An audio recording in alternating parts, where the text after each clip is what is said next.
जिसके पक्ष में निष्पादित हुई है उसको उस क्वेश्चन प्रॉपर्टी के राइट आफ्टर द डेथ मिलते हैं, जो विल एग्जीक्यूट करने वाला पर्सन होता है।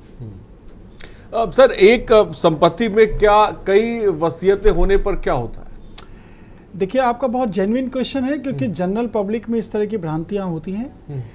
एक प्रॉपर्टी में उदाहरण के तौर पे यदि किसी व्यक्ति द्वारा एक संपत्ति, अचल संपत्ति को अपने जीवन काल में बनाया गया, क्रय किया गया या किसी भी तरीके से उसका मालिकाना हक प्राप्त किया गया, तो वो वसीयत को कभी भी कर सकता है और वसीयत को कभी भी परिवर्तित कर सकता है। लेकिन जब उस व्यक्ति की मृत्यु होती है और मृत्यु से पूर्व की जो लेटेस्ट विल होती है, उस लेटेस्ट विल का ही लीगल इम्पैक्ट होता है आफ्टर द डेथ।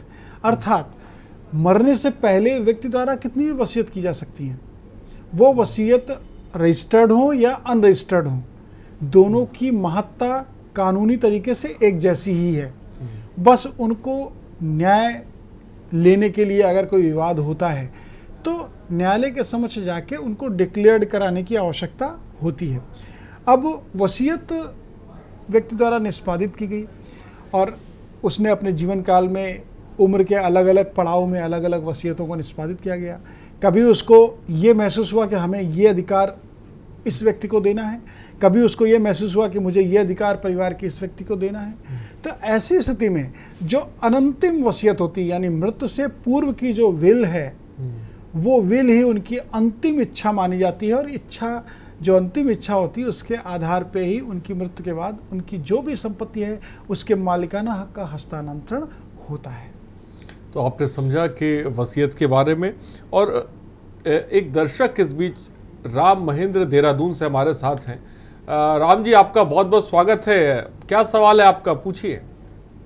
सर, ये सवाल ये था, 4-5 साल पहले हमने एक बनाया पुराना मकान खरीदा था। हाँ, ठीक है, आगे आप, सवाल क्या है आपका? उसमें जो है किराएदार ने कब्जा कर रखा सर। पहले वो किराया दे रहा था, अब किराया नहीं देता और उसने कब्जा कर लिया सर उस पर। ठीक है, देखिए, आपने जो 4 साल पहले मकान को क्रय किया है, तो आपको मालिकाना हक 4 साल पहले उस क्वेश्चन प्रॉपर्टी का मिल गया, यानी उस प्रश्नगत संपत्ति का मिल गया। ऐसी परिस्थिति में जो आपके मालिकाना हक में पिछले 4 वर्षों से मकान है, उस पर किसी किराएदार द्वारा या किसी इलीगल ट्रेसपासर द्वारा इलीगल पोजीशन किया गया है, किराएदार द्वारा कब्जा कर रखा गया है, तो ऐसी परिस्थिति में आपको उनको बेदखल करने का अधिकार है। आप उनके इजेक्टमेंट की प्रोसीडिंग्स कर सकते हैं। कोई भी बिल्डिंग अगर वो रेंट कंट्रोल एक्ट में आती है तो उस बिल्डिंग को परचेज करने के आफ्टर 3 ईयर इजेक्टमेंट का नोटिस आपके द्वारा जो टेनेंट हैं या इलीगल ट्रेसपासर हैं उनको दिया जा सकता है। तो ऐसी स्थिति में आप उनको एक लीगल नोटिस दीजिए उनके बेदखल करने के लिए, और यदि उस नोटिस के बावजूद वो रिक्त स्थिति में आपको कब्जा हस्तांतरित ना करें तो आप उनके खिलाफ बेदखली का मुकदमा दाखिल कर सकते हैं न्यायालय के समक्ष। और यहाँ पर यह भी महत्वपूर्ण बात है कि यदि आपको वो उपयोग, उपभोग शुल्क या किराया नहीं दे रहे हैं तो ये भी एक मजबूत आधार है उनके बेदखली का। यदि वो आपको किराया या उपयोग उपभोग शुल्क नहीं दे रहे हैं तो उसको आप सर्किल रेट पर, जो डीएम द्वारा निर्धारित किराएदारी का सर्किल रेट है, उसके आधार पर भी उनको आप एक लीगल नोटिस देते हुए उनसे रेंट या यूज एंड ऑक्यूपेशन चार्ज की रिकवरी की मांग कर सकते हैं, और उसके पूरी ना होने की दशा में आप उनके खिलाफ इजेक्टमेंट की कार्रवाई कर सकते हैं। बेदखली का मुकदमा दाखिल करने के बाद यदि आपने उसमें सही तरीके से पैरवी की और एक्सप्लिसिटली उसको डिसाइड कराया तो जल्दी से जल्दी वो बेदखल भी हो जाएंगे। तो उम्मीद है आपके सवाल का जवाब आपको मिल गया होगा। और हम वसीयत को लेकर बात कर रहे हैं। वकील साहब, फर्जी वसीयत के आधार पर किसी मुकदमे का हश्र हो सकता है सर? देखिए, बहुत सारे ऐसे दीवानी प्रकृति के मामले देखने में आते हैं जिन मामलों में परिवार में मालिकाना हक को लेकर के विवाद होता है और उस विवाद की दशा में किसी व्यक्ति द्वारा ऐसी वसीयत को तैयार कर लिया जाता है जिस वसीयत का कोई भी अस्तित्व नहीं होता है, यानी वो सत्य नहीं होती है। तो ऐसी परिस्थिति में यदि इस तरह की कोई भी विल को प्रिपेयर किया जाता है और उस विल के आधार पर यदि कोई भी सिविल सूट राइट को स्टैब्लिश करने के लिए फाइल किया जाता है तो ऐसी परिस्थिति में विल को ऑनरेबल कोर्ट में जिस समय एविडेंस की स्टेज होती है उस समय प्रूफ करना बहुत कठिन होता है, क्योंकि किसी भी डॉक्यूमेंट्स को प्रूफ करने के लिए उसके जो हाशिए के गवाह हैं उन गवाहों की विटनेस बहुत ज़रूरी है। साथ ही साथ किन परिस्थितियों में और किस दशा में किसके द्वारा वसीयत बनाई गई उस तथ्य को भी प्रूफ करने की जिम्मेदारी जिसने वसीयत न्यायालय के समक्ष प्रस्तुत करके वाद में रिलीफ लेने की कोशिश की है उसको ही प्रूफ करना पड़ता है। तो ऐसी परिस्थिति में जो फेक वसीयत होगी वो कोर्ट में इस्टेब्लिश नहीं हो सकती है। वसीयत जो ओरिजिनल होगी वही कोर्ट में इस्टेब्लिश होगी और एविडेंस के द्वारा उसी को प्रूफ किया जा सकेगा, और जब एविडेंस के द्वारा वो प्रूफ किया जा सकेगा तो उसके आधार पे जो राइट वसीयत प्राप्तकर्ता को हैं वो राइट उनको लीगली प्राप्त हो जाएंगे। मैं वकील साहब आपको रोकना चाहूँगा, सीधे इस वक्त हम मिर्ज़ापुर लेके चलते हैं दर्शकों को। अमित शाह माँ विंध्यवासिनी के दर्शन करने के लिए पहुँचे हुए हैं। जैसा कि आप जानते हैं उत्तर प्रदेश के दौरे पर गृह मंत्री अमित शाह हैं और वो इस वक्त मिर्ज़ापुर पहुँचे हुए। थोड़ी देर पहले वो लखनऊ में थे, कल्याण सिंह के हाल जानने के लिए पहुंचे थे पीजीआई, और इस वक्त मिर्ज़ापुर पहुंचे हुए। तो वकील साहब, हम लोग वसीयत को लेकर बात कर रहे थे। मैं चाह रहा था कि अपनी बात को पूरा करें, और खासकर एक सवाल इस बीच मेरा ये भी है कि किसी भी एक दर्शक भी इस बीच हमारे साथ है, पिंटू खान कानपुर से जुड़ गए हैं। पिंटू, अपना सवाल को पूछे। जी वकील साहब नमस्कार। नमस्कार सर, मेरा सवाल ये था कि जो प्रॉपर्टी जैसे पुश्तैनी है अगर और बाप दादा के उससे कदियारी शामिल खाता में आ रही, क्योंकि अब हम लोगों के नाम हमारे पिता के खत्म होने के बाद नाम तो चढ़ गए हैं लेकिन उसमें बटा लग के आता है कि 1/17 1/18, तो वो हमें क्या करना होगा जो सबकी जमीनें अलग अलग हो जाएं और नाप के, क्योंकि किसी के पास 2 बीघे है तो किसी के पास 5 बीघे है जो घटिया रखी है। अब वो हम चाहते हैं कि घर से और जमीन तक का जो मामला है वो हमारा बट जाए सबका, कि बराबर बराबर हिस्से मिल जाए और किसी तरह की किसी को दिक्कत भी ना हो, आपसी विवाद भी ना पहले परिवार के अंदर। देखिए, आपकी एग्रीकल्चर लैंड है खान साहब आपके कथनानुसार, और यदि रेवेन्यू कोड के अकॉर्डिंग आप एसडीएम के समक्ष इस बात का प्रार्थना पत्र देते हैं कि आपकी एग्रीकल्चर लैंड का यानी खेतिहर भूमि का बंटवारा आपके पारिवारिक सिजरे के अनुसार आप लोगों के हिस्से को सुनिश्चित कर दिया जाए, तो ऐसी स्थिति में रेवेन्यू कोड के जो प्रोविजंस हैं उसके अकॉर्डिंग एसडीएम और तहसीलदार को इस लीगल इशू पर डिसीजन लेने के राइट हैं। और उस स्थिति में जो आपने 1/1 करके शब्द को संबोधित किया, अभी चूंकि आपकी संयुक्त संपत्ति है इसलिए आपकी संयुक्त संपत्ति में आप लोगों का जो नामांतरण हुआ है इंतखाब में, उस इंतखाब में नामांतरण में आप लोगों की हिस्सेदारी का सुनिश्चयन उस हिसाब से कर दिया गया है। लेकिन यदि आप मुस्लिम खान साहब, आप मुस्लिम शरीयत को आप मानते हैं, जो मुस्लिम शरीयत के प्रोविजंस हैं और जो मुस्लिम लॉ के प्रोविजंस हैं उसके अकॉर्डिंग आप रेवेन्यू कोड में यदि प्रार्थना पत्र देते हैं और प्रार्थना पत्र देकर के अपने अपने हिस्से का, अपने अपने बराबर के हिस्से के सुनिश्चयन की मांग करते हैं, तो तहसीलदार और एसडीएम द्वारा आपकी एग्रीकल्चर लैंड का डिमार्केशन आपके हिस्से के सुनिश्चयन के बाद कराया जा सकता है, अर्थात आपके कूरे का निर्धारण हो सकता है। कूरा एक वर्ड है जो रेवेन्यू प्रोसेस में इस्तेमाल किया जाता है। कूरे का मतलब आपके हिस्से की भूमि। तो ऐसी परिस्थिति में आपके कूरे का निर्धारण हो सकता है, लेकिन उसके लिए आपको और आपके परिवार के लोगों को एक वाद प्रस्तुत करना होगा रेवेन्यू कोड में एसडीएम और तहसीलदार महोदय के समक्ष।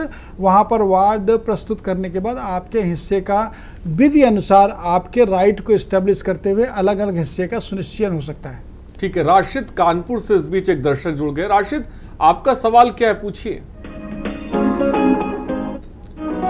राशिद, क्या मेरी आवाज आप तक पहुंच रही है? तो शायद राशिद से संपर्क नहीं हो पा रहा है। फिलहाल राशिद, बहुत बहुत शुक्रिया हमसे जुड़ने के लिए, और नंबर्स लगातार फ्लैश कर रहे हैं। वकील साहब हमारे साथ हैं। संपत्ति से जुड़ा हुआ या कोई मामला हो आपका, या कोई भी आपके जहन में सवाल हो, या कोई कानूनी दांव पेच के बारे में आप जानकारी चाहते हैं तो हमारे साथ इस वक्त वकील साहब बैठे हुए हैं, आप उनसे सवाल ले सकते हैं। इस बीच हम लोग वसीयत पे सर बात कर रहे थे, किसी भी दस्तावेज में एक गवाह की अहमियत क्या होती है सर, इसके बारे में बताएं। देखिए, कोई भी दस्तावेज संपत्ति हस्तांतरण अधिनियम के जो प्रोविजंस हैं या पंजीकरण अधिनियम के जो प्रोविजंस हैं, ट्रांसफर ऑफ प्रॉपर्टी एक्ट या रजिस्ट्रेशन एक्ट, इसके अकॉर्डिंग जो भी प्रॉपर्टीज़ का ट्रांसफ़र होता है, उन प्रॉपर्टीज़ के ट्रांसफ़र करने के लिए कोई एक ऐसा इंस्ट्रूमेंट होता है जिस इंस्ट्रूमेंट के माध्यम से प्रॉपर्टी को ट्रांसफ़र किया जाता है। एग्जाम्पल आप लोगों को देना चाहेंगे, यदि कोई प्रॉपर्टी किसी को ट्रांसफ़र की जा रही है बाय दी सेल डीड, तो सेल डीड में कंसिडरेशन अमाउंट होता है और कंसिडरेशन अमाउंट के साथ में सर्कुलेट पे स्टैम्प देके सेल डीड का रजिस्ट्रेशन सब रजिस्ट्रार के समक्ष किया जा सकता है। लेकिन उस सेल डीड में भी जो दो विटनेस होते हैं, उन दो विटनेस का कानूनी महत्व होता है, क्योंकि वो विटनेस ही दस्तावेज को प्रूफ करते हैं, दस्तावेज की पुष्टि करते हैं।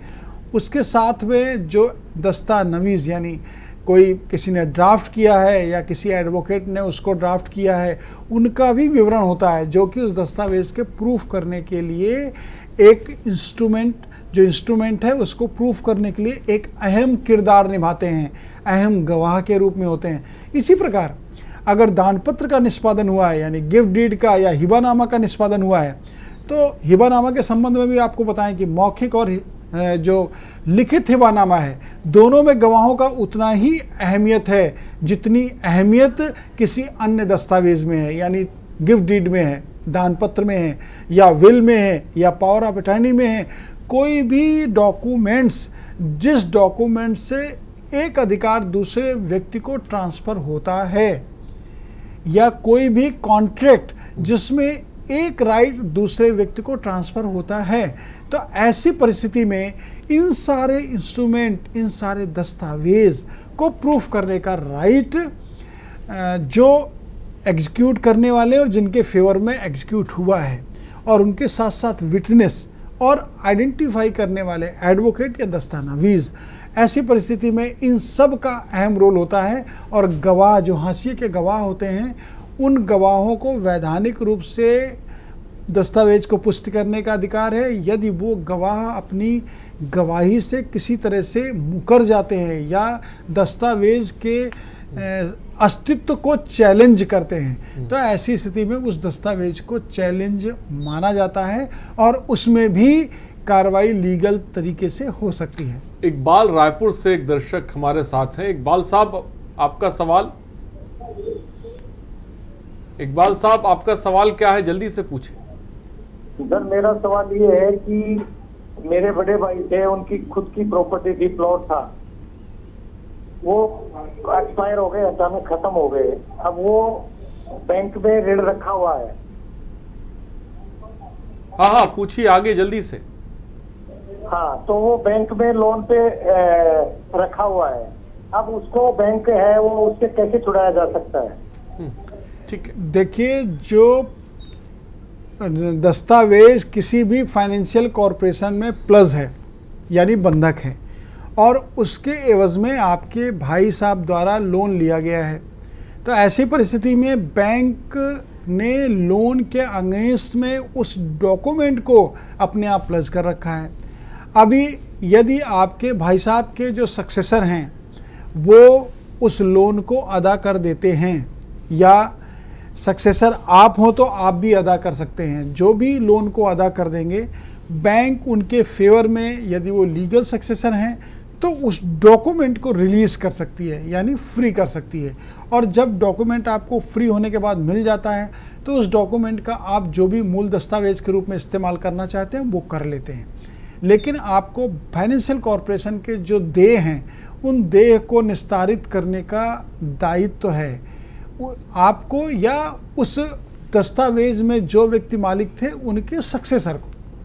तो ऐसी स्थिति में जब ड्यूज क्लियर होंगे तो वो डॉक्यूमेंट रिलीज हो जाएगा। और राशिद इस बीच कानपुर से हमारे साथ एक दर्शक है। राशिद, आपका सवाल क्या है? मेरा सवाल ये है कि आपने वो करवी का फ्रॉड का बारे में सुना होगा। करवी के फ्रॉड में क्या हुआ, हमारा डीमैट अकाउंट था करवी में हमारे शेयर्स को पूल अकाउंट में रखा, और पूल अकाउंट में रखने के बाद जो करवी जो था वो दिवालिया घोषित हो गया। अभी जानबूझ के था कि नहीं था ये मुझे नहीं पता। और उसके बाद क्या हुआ, मेरे शेयर्स उनके कब्जे में चले गए, मुझे उन शेयरों का मालिकाना हक आज तक नहीं मिला। मैंने जब NSE से कंप्लेन किया तो NSE ने उसको सेटलमेंट के नाम पे उनमें से कुछ शेयर का मुझे परचेज प्राइस दिया जो 10-20 साल पहले का मूल्य है। तो मैं ये जानना चाहता हूँ कि मुझे अगर इसके लिए कोई केस फाइल करना है तो मुझे कहाँ जाना चाहिए, और मेरे पास क्या कानूनी ऑप्शन है मेरे पास इस चीज़ को चैलेंज करने के लिए। देखिए, आपने NSE में जो कंप्लेंट की, उस कंप्लेंट को करने के बाद यदि वहाँ से कोई इस तरह का निर्णय आपको मिला जिस पर आपको आपके शेयर वैल्यू का एक सर्टेन परसेंटेज मिला, तो मैं आपको रोकना चाहूँगा सर। इस वक्त सीधे मिर्ज़ापुर लेके चलते हैं जहाँ पर एक अहम तस्वीरें आ रही हैं, दर्शकों को दिखाना चाहते हैं। गृह मंत्री अमित शाह और मुख्यमंत्री योगी आदित्यनाथ माँ विंध्यवासिनी के दर्शन कर रहे हैं। तमाम मंत्रोच्चारण के बीच इस वक्त माँ के दर्शन इस वक्त किए जा रहे हैं। आज गृह मंत्री अमित शाह यूपी दौरे पर हैं और इन सब के बीच इस वक्त वो मिर्ज़ापुर में हैं और माँ विंध्यवासिनी के दर्शन कर रहे हैं।